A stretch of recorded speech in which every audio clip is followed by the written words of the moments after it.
So I'm going to diverge here for a second and go back to this definition of mindfulness, because that seems to be a little bit of a theme last night in Rick's talk. Were you guys at Rick's talk? Raise your hand if you were at Rick's talk. Okay, so he talked a little bit about the definition of mindfulness, and then Susan mentioned it this morning as well. And I think it's worth a little bit of attention, because mindfulness in general is relatively new in the kind of secular world, and mindfulness in education is very new. And the definition, can vary depending on who you ask. And the way we describe it when we go into schools and when we talk to kids is that mindfulness is paying attention to your experience. And you can pay attention to any aspect of your experience. So we can pay attention to sound, for example. And when I mention it, your awareness can go to sound a little bit more deliberately. We can pay attention to seeing. And that's the same with all of our senses: tasting, hearing, touching, smelling. And we can also be mindful of or aware of all of our internal experiences, so our thoughts and our emotions. And the way we designed our curriculum is to kind of introduce one of those applications each time.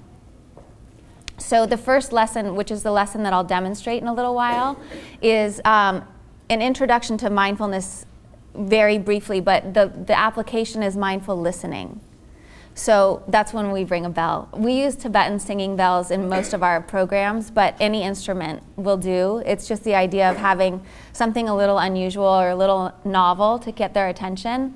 And what happens in our program is that the kids actually become quite attached to whatever instrument you're using. And there's kind of a Pavlovian effect where they hear the bell and they know exactly what to do.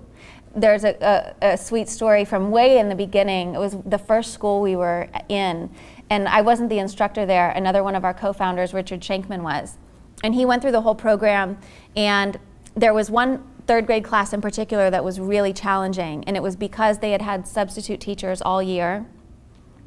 And they ended up with a permanent teacher, but she wasn't even a first-year teacher. She was a student teacher, so she was like really, really brand new and just didn't have a lot of classroom management skills. So the kids, after having subs and then having this teacher that really didn't have any control over them, they were madhouse. And Richard, went in every day but didn't really feel like he got anywhere.